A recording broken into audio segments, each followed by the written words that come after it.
어, 비이 차성이다. 거기 찾으셨습니까? 네, 거기서부터 제가 다시 한번 말씀드릴게요. 그것은 뭘 얘기하는가 하냐면, 이 천명이라는 것이 우리에게 언제 들어왔는지 이것을 얘기해 주는 겁니다. 조금 제가 그 밑에 해석이 조금 제가 미흡한 데가 있어요. 제가 다시 한번 보니까 이 아니 불자를 해석을 안 한 부분이 있어요. 그래서 다시 한번 이걸 말씀드리려고 하는 것입니다. 천명은 불단어 부생지초, 그러니까 생이 풍부될 때에 처음에 단지 생기는 것이 아니라 비어 차성이라 그랬어요. 비어 이 성을 여기서는 이제 초의 풍부, 부어나 비는 이 성을 부여했다 그런 뜻입니다. 원래 무형지체 묘용지신이라 그랬어요. 무형지체 묘용지신이 상류 상입했다 이렇게 봅니다. 이것은 뭘 얘기하느냐? 본래 무형한 체와 묘용한 신이라 그랬어요. 무형한 체와 묘용지 신이라 그랬어요. 이 무형한 체와 묘용지 신이 우리에게 들어왔다는 것인데요. 이게 여기에도 체와 용이 나타납니다.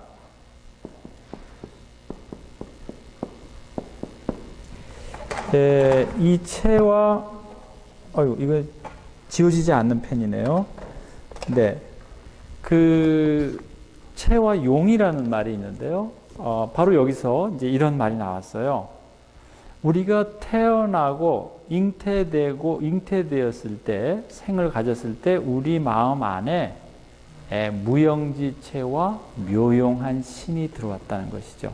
이건 바로 하나의 천명을 달리 표현한 것입니다. 이 표현은 성리학자들 사이에서 상당히 많은 논란이 돼요. 왜냐하면 이것을 기로 설명할 수 있기 때문에요. 이기라 그랬어요. 이기. 두 가지의 기가 있는데, 하나는 이것을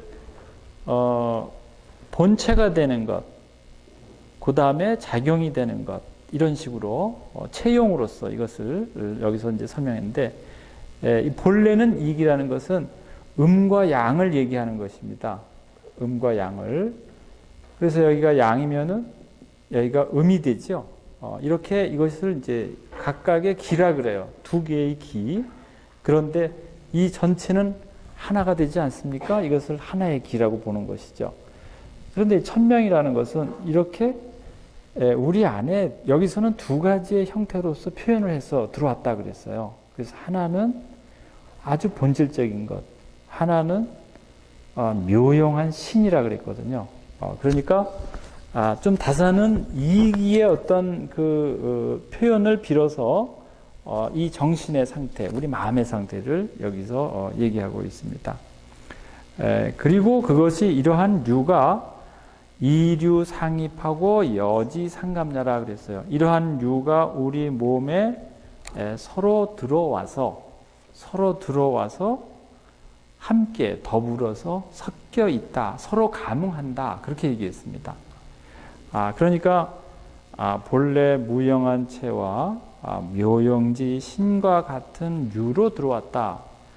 그러한 유로 들어왔다 하니까 이것은 상당히 여기서는 이기의 표현을, 기의 표현을 썼지만 마음의 작용을 일으키는 가장 중요한 어떤 본체와 신을 여기서 얘기하고 있습니다. 그래서 이 체와 신이라는 개념이 상당히 중요하다고 볼 수 있고요. 고 천지 경고 역 부류 유형지 이목이라 그랬어요.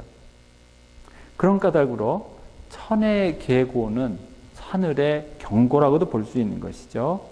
하늘의 경고로 되어 있습니다. 역시 이 유형지 이목으로 말미암은 것이 아니다, 그 말이죠.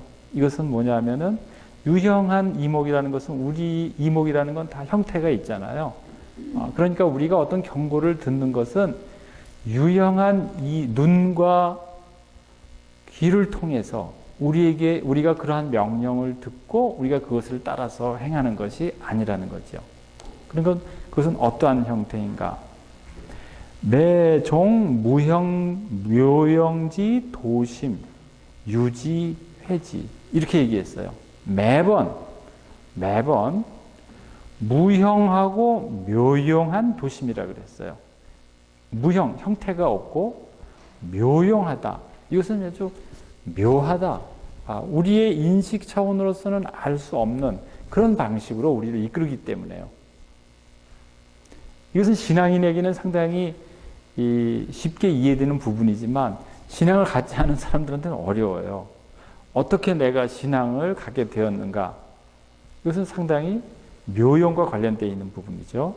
그래서 여기에 매번 그 무형 묘용, 무형과 묘용의 도심을 좇아서 유지회지한다 그랬어요. 유지한다는 것은 유인하다 그런 말이 있죠. 이끌다 이런 방향으로 이끄는 것입니다. 또 회지하다 이것은 가르치는 것입니다. 그러니까 그 도심이 우리를 이끌고 가르친다 이렇게 얘기를 했어요. 그러면 다선 선생님에게서는 천명이 바로 도심인 것이죠. 천명이 우리 마음 안에 들어오면은 그게 도심으로 작용하는 것입니다. 우리 마음 안에서는. 우리 마음 안에 두 가지의 마음이 있다 그랬죠. 전통적으로 도심과 인심이 있다 그랬어요. 인심은 저의 사적인 마음입니다. 사적인 마음. 그런데 이 도심은 어디서 나오는 거냐? 바로 천명에서 나왔다는 거예요. 이것이 이제 다산이 얘기해주는 아주 특별한 관점이라고 볼 수 있는 것이죠. 소위 소위 천유기충야라 소위 이것을 소위 말하기를 하늘이 여기서는 천유기충이라 그랬는데 본래는 이 충 다음에 충심이 들어가 있는 것이죠. 하늘이 그 충심을 이끈다. 그 충심으로 유도한다. 그러니까 여기에 충심이라는 것은 도심이라고 얘기할 수 있습니다. 그 도심을 이끈다. 그러니까 하늘과 도심의 관계 이것을 여기서 우리가 살펴볼 수 있겠습니다.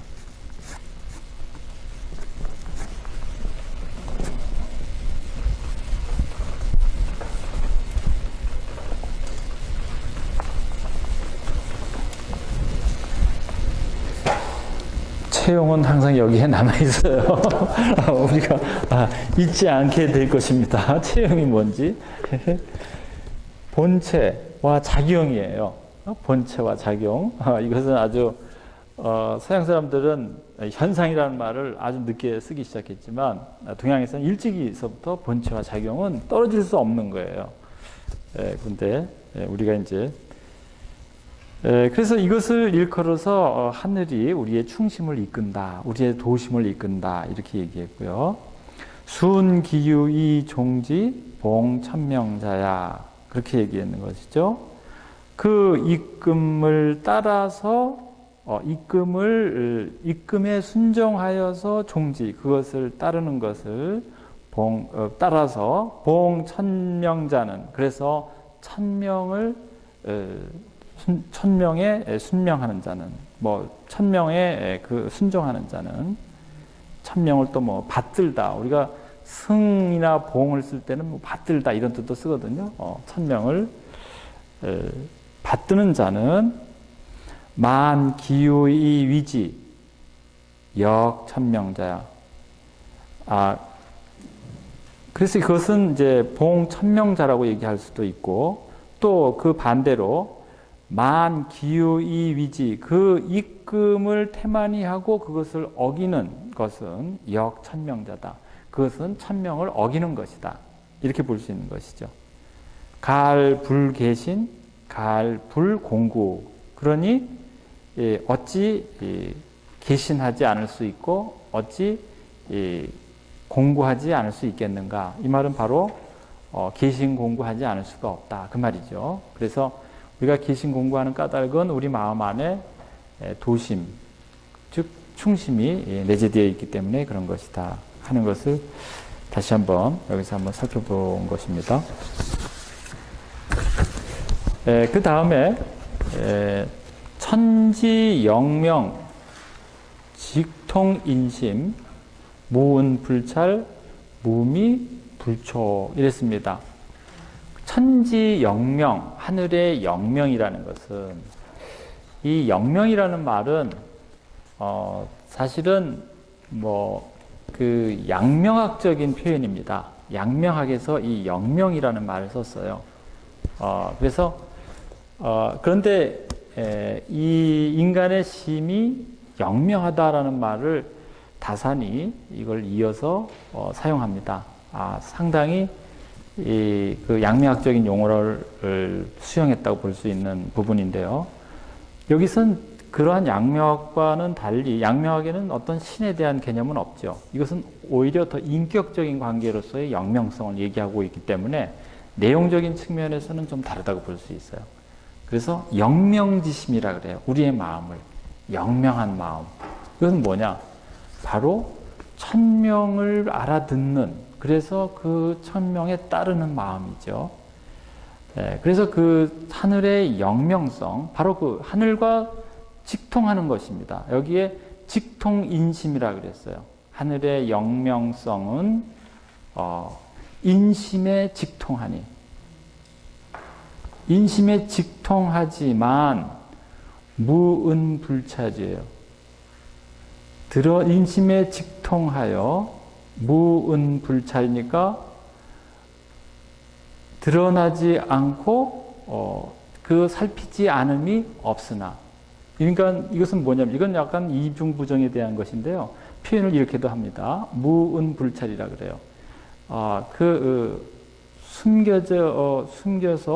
숨어서 살피지 않음이 없으나, 이런 뜻입니다. 우리 마음 안에, 인심 안에 들어온다는 것이죠. 하늘의 천명이. 예.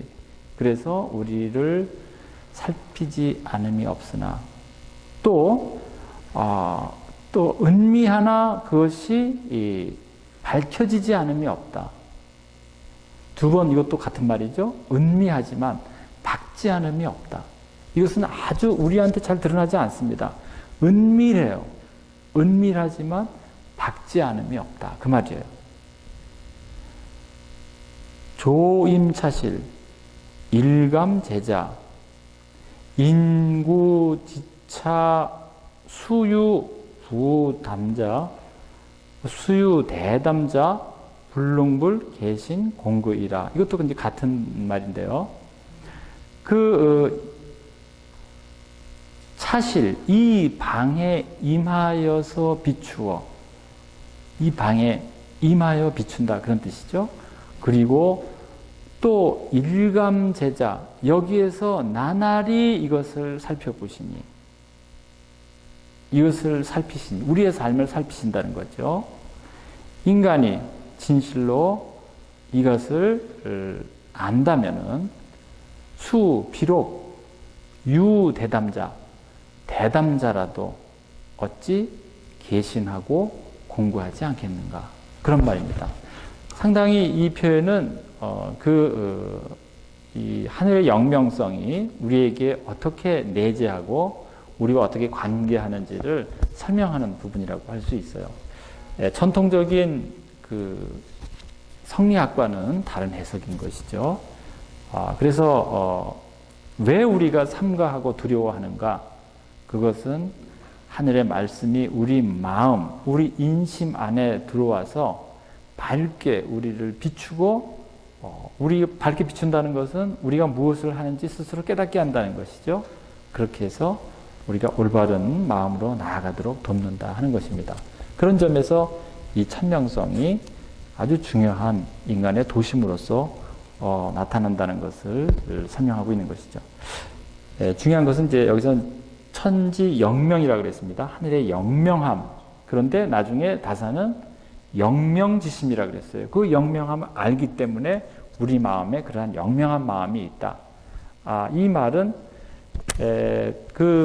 주자가 허령하다, 그렇게 얘기했어요.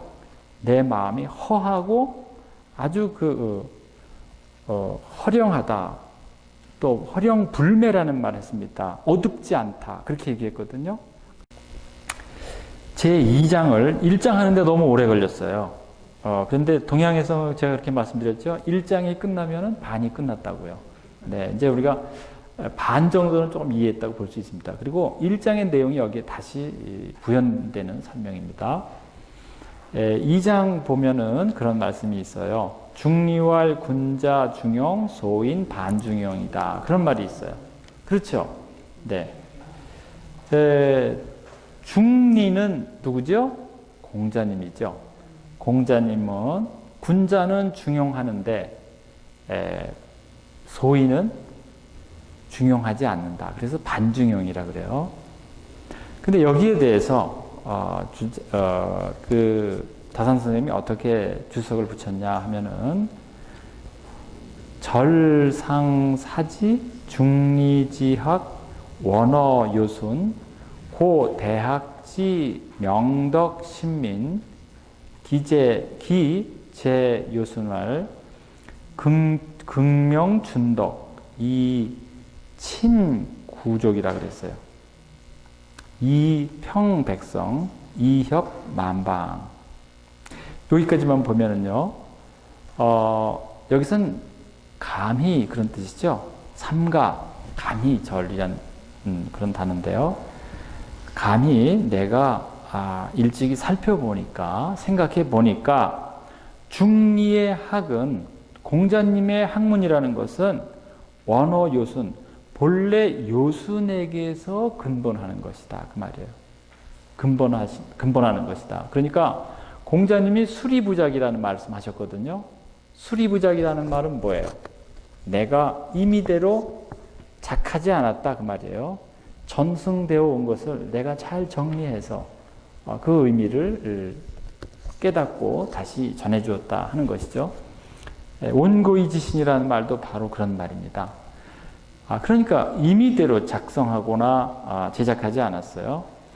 그래서 이것은 어디에서 온 것이냐? 요순에게서 왔는데 그런 까닭으로 대학의 명덕신민, 대학의 도를, 대학의 가르침, 우리가 중용의 가르침은 뭐죠? 여러분들 1장 처음에 나오는 거예요. 천명지위성, 솔성지위도, 수도지위교예요. 이 세 가지 무슨 말씀인지 아시겠어요? 천명이 우리 안에 내재된 거예요. 천명을 일컬어서 성이라고 하고 그 내 마음 안에 있는 성을 따르는 것을 도라고 얘기하고 그 도를 닦는 것을 교라고 얘기한다.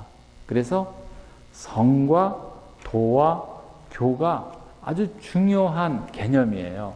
그런데 대학에서는 뭐라고 얘기했냐 하면은 대학의 도는 이렇게 얘기했습니다. 첫 장에 대학지 도는, 대학의 도라는 것은 대학은 대학교 들어가는 그러한 도가 아닙니다. 우리가 소학과 대학이 있긴 한데요. 대학이라는 것은 대인의 학문이에요. 그렇죠? 대인의 학문입니다. 우리 묘비명에 보통 사람들은 뭐라고 써요? 학생이라는 말 쓰죠? 학생. 우리가 계속 배우는 존재입니다. 진리를 끊임없이 추구하는 존재. 그래서 이것은 대인이 배우는 학문에는 중요한 게 뭐가 있냐면은 명덕이에요. 그렇죠? 그 다음에 뭐가 있죠? 신민. 그 다음에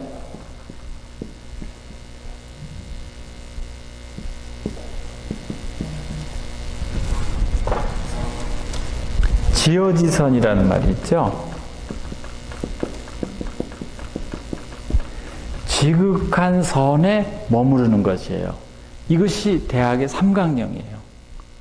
이것은 우리도 그렇게 하고 있는 겁니다. 명덕을 밝히는 것이에요. 사람들을 새롭게 하는 것이고요. 이것은 달리 친민이라고도 해요. 사람과 친해지는 것. 그리고 지극한 선에 머무는 것. 이것은 우리가 꼭 알아둬야 할 세 가지의 원리예요. 대인이 되려면은 이것을 할 수 있어야 된다. 내 마음을 매일매일 새롭게. 그런데 여기에 명덕이라 그랬잖아요. 본래의 마음이 어떻습니까? 상당히 밝아요. 이게 바로 맹자의 철학을 이어받았기 때문에 그런 것입니다. 그래서 이것이 명명덕이다. 물론 이제 그 전에 서경에서도 그런 얘기가 있지만요. 그 명덕을 밝히는 것, 사람들을 새롭게 하는 것. 사람들 어떻게 새롭게 합니까? 내 마음을 통해서 내 마음이 새로워지면서 어찌 보면 사람을 우리가 새롭게 보는 것이기도 해요. 또 하나는 지극한 선에 머무는 것. 이런 점에서 그 대학의 가르침을 얘기하는데요. 대학의 가르침 중에서 중요한 것이 뭐냐 하면은 여기에 여기서는 명덕, 신민 두 가지만 얘기했죠. 그런데 지어지선이 있다는 것이죠. 그런데 이 고로 대학의 명덕과 신민은 기재 요전왈 극명준덕이라고 그랬어요. 극명준덕. 바로 이 명덕이라는 것이 극명준덕에서 나왔다는 겁니다. 누가 얘기하는 거예요? 다산 선생님이요. 다산 선생님은 아주 고증을 잘하세요. 왜냐? 실학자이기 때문에요. 굉장히 과학정신이 뛰어나요. 그리고 그 강진에 계시면서도 얼마나 많은 책을 읽었는지 몰라요. 그 수레로 많은 책을 거기에 강진까지 다산 거기까지 사람들한테 부탁을 해서 책을 읽었어요. 그러니까 그리고 이분들은 다 사실은 천재들입니다. 천재. 그렇기 때문에 이 책을 읽으면은 이 책이 어디에 어떤 내용이 있는지 금방금방 알아내요. 어릴 때 그런 공부를 다 한 겁니다. 사실은 이러한 경전에 대한 공부를 어릴 때 시키는 까닭은 어릴 때는 응용할 수가 없어요. 그 뜻을 깊이 알 수가 없어요. 그것은 살아봐야지 아는 거거든요.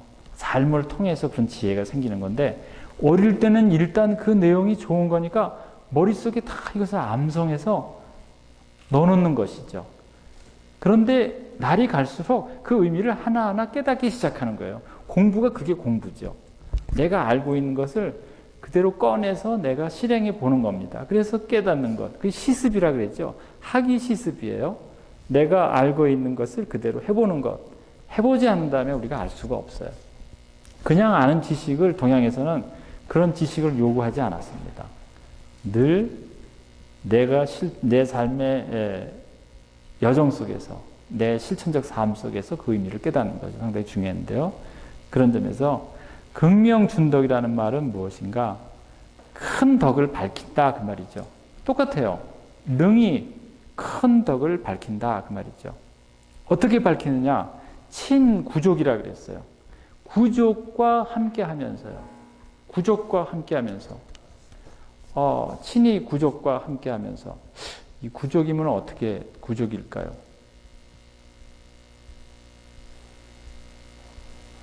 자기 친족과 자기죠.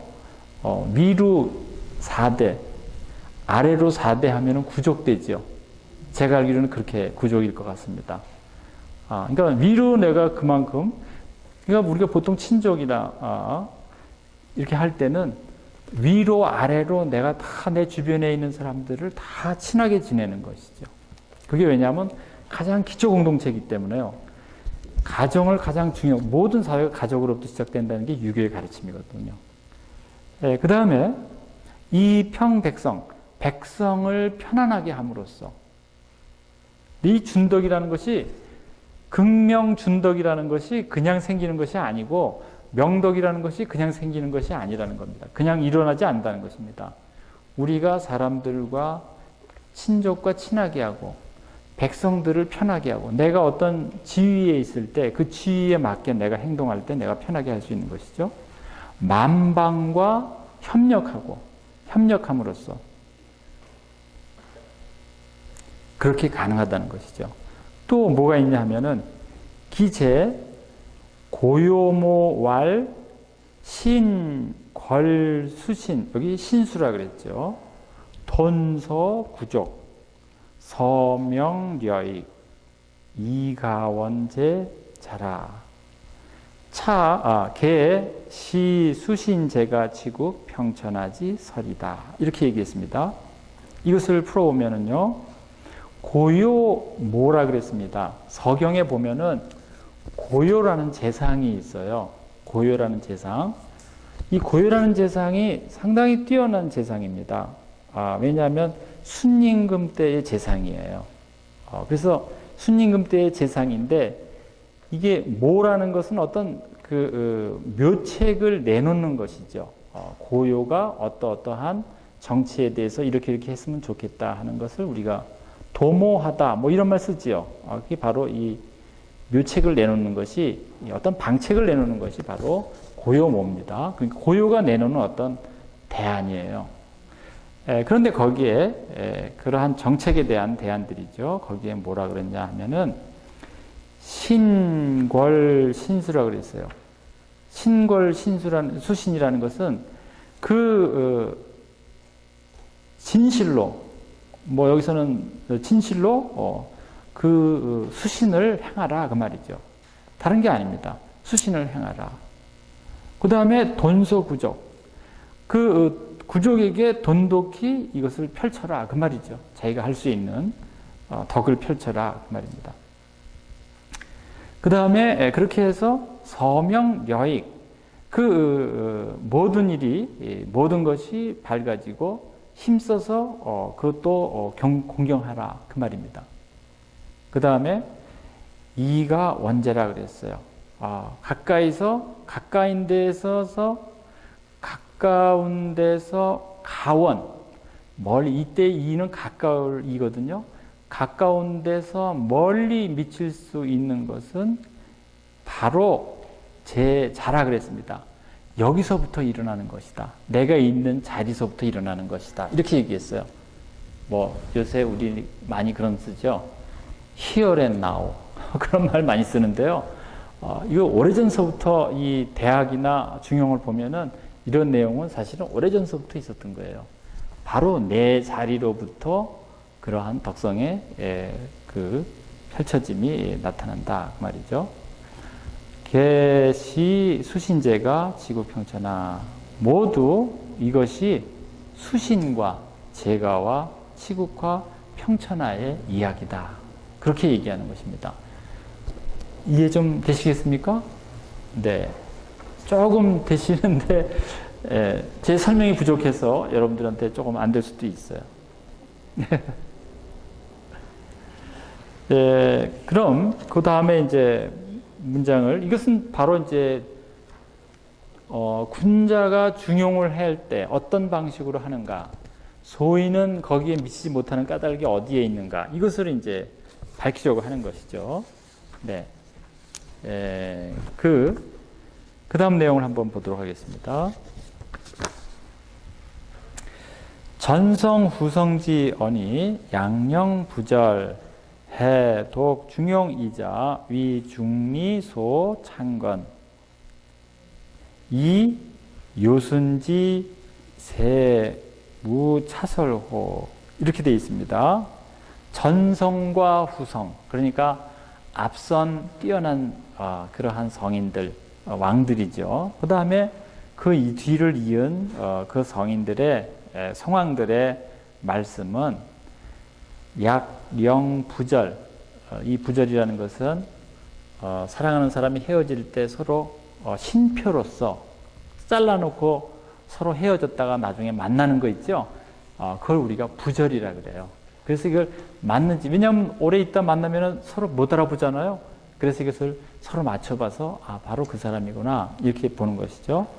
이것은 마치 부절, 신표를 맞춘 것과 같다 그랬어요.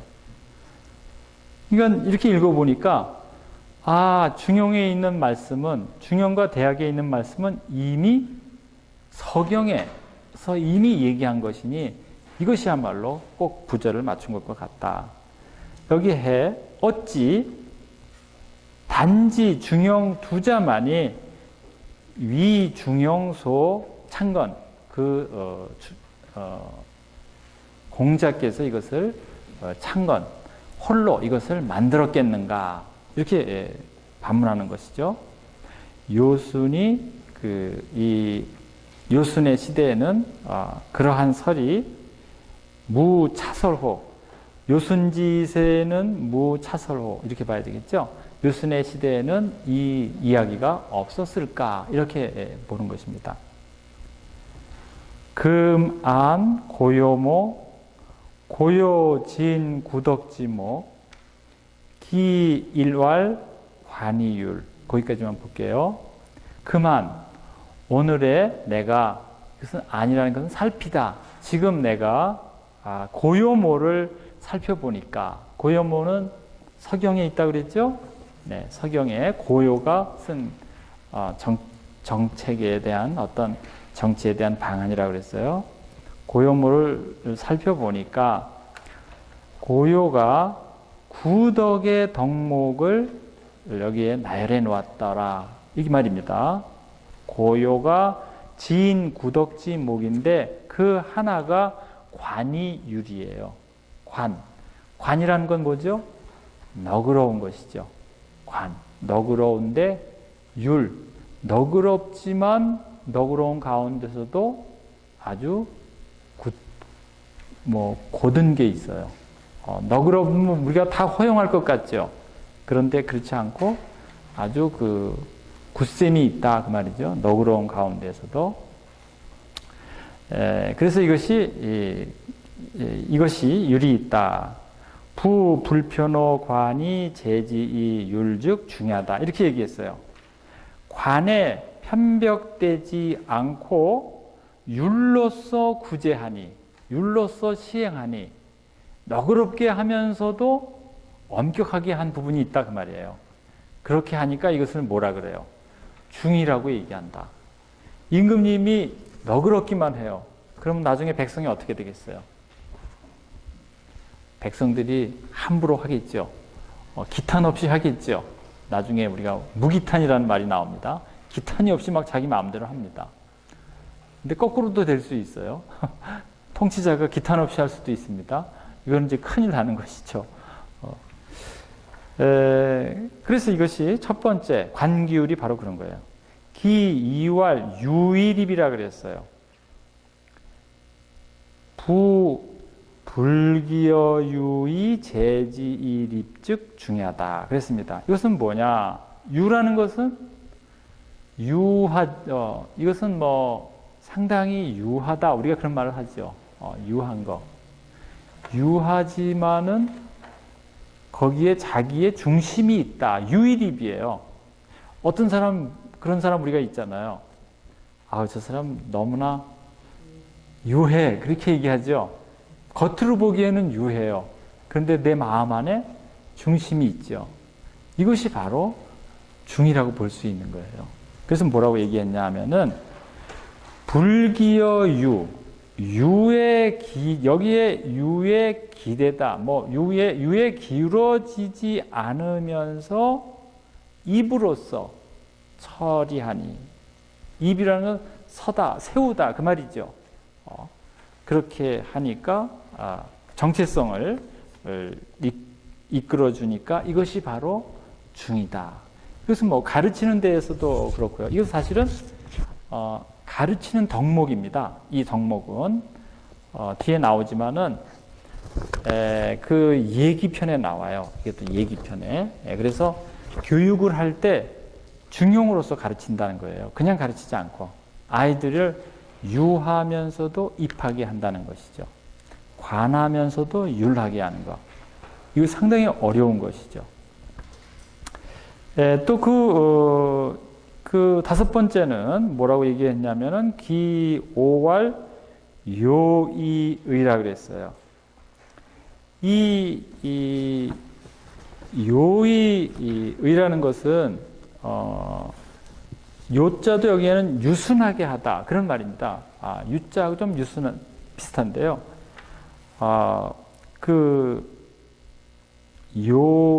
요의의라 그랬는데 유순하게 하면서도 여기에도 아주 강건한 것이 있는 것이죠. 강하다 그런 뜻이 있습니다. 그러니까 굳세다 그런 의미로서 중용의 뜻을 설명하려고 하는 것이죠. 부, 불가, 요의, 재지의, 의, 즉 중요하다. 이 의자, 이 굳셈, 강함, 이것도 사실은 옳을 의자, 제가 아까 말씀드렸던 마땅할 의자와 다 같이 쓰는 그러한 의문학적인 유비라고 볼 수 있는 글자 가운데 하나예요. 예, 그래서 아주 부드럽게 하는데 치우치지 않으면서 또 의로서 또 구제하니 그것이 바로 증이다. 또 여섯 번째, 즉 유괄 직이온이라 그랬습니다. 직. 아주 이것은 뭐 우리가 정직이라는 말 많이 쓰죠. 저 사람 참 정직하다. 정직하면은 사람이 아주 그렇게 각박할 수가 있어요. 우리가 그렇죠.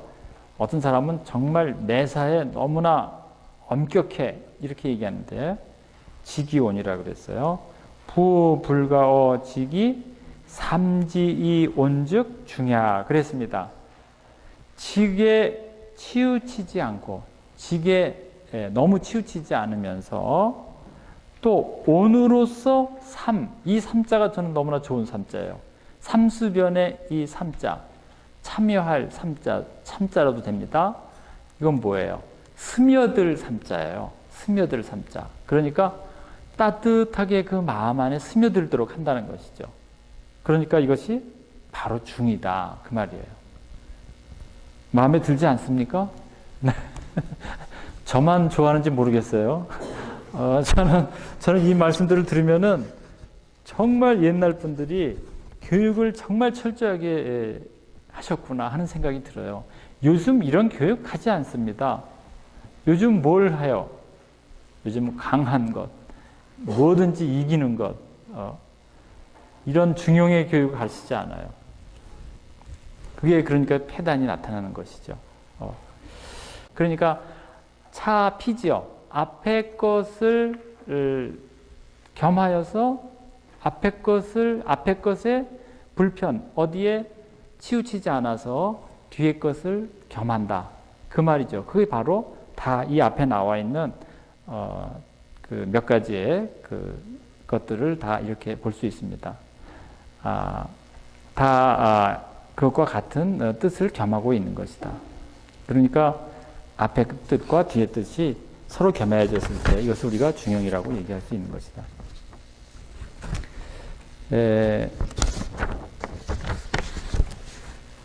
여기까지만 지금 상당히 중요한 구덕목을 우리가 배웠는데요. 그 구덕목에 대한 것은 이제 다시금 얘기를 설명하는 가운데서 다시금 또 이제 이것이 등장하기 때문에 약간씩 좀 달라요. 표현이 다른데요. 그런데도 이것이 바로 중용의 원형이라고 볼 수 있는 것이죠. 중용. 그러니까 중용이라는 것은 서양에서는 그런 말을 했어요. 너무 무도한 것.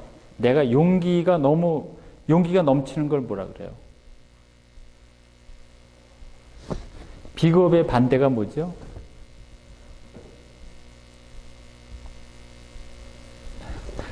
비겁함의 반대요. 어떤 사람이 좀 비겁할 수 있죠. 그런데 과도하게 또 행동할 수 있잖아요. 예, 만용. 예. 그러니까 만용이라는 것은 여러 뜻으로 쓰이는데 비겁함이나 만용 사이에서 있는 것을 아리스토텔레스는 중용이라고 얘기했어요. 그런데 상당히 그 유비적인 표현으로서 이제 그렇게 한 건데요. 그러한 중용의 표현은 이 중용에서 더 적절하게 잘 나타내고 있어요. 여러 가지의 경우를 들어서 우리가 그렇게 쉽게 넘어선다는 것이죠. 우리가 전쟁터에 나가게 되면은 비겁해도 안 되고 너무 용기가 과해서도 안 되는 것이죠.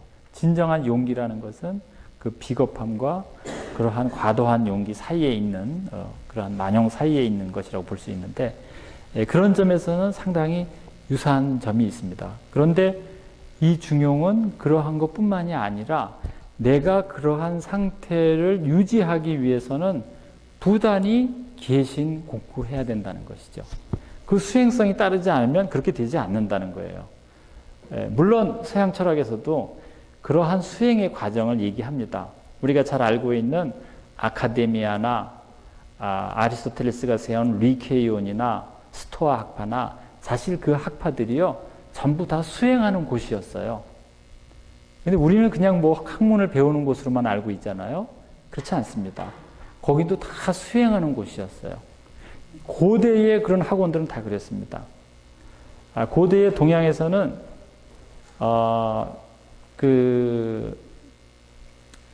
이 제나라라는 나라가 상당히 강대해졌는데요.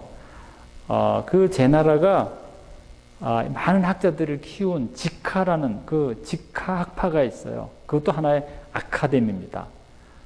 거기에서 순자라든지 한비자라든지 상황이라든지 이러한 그 뛰어난 학자들이 많이 나오는데요. 바로 이것 동양에서도 여기에 직하라는 그러한 학문하는 학원이죠. 여기서 많은 사람들이 자기를 수행하면서 그러한 학문을 닦았다 하는 것은 상당히 공통점이 있습니다.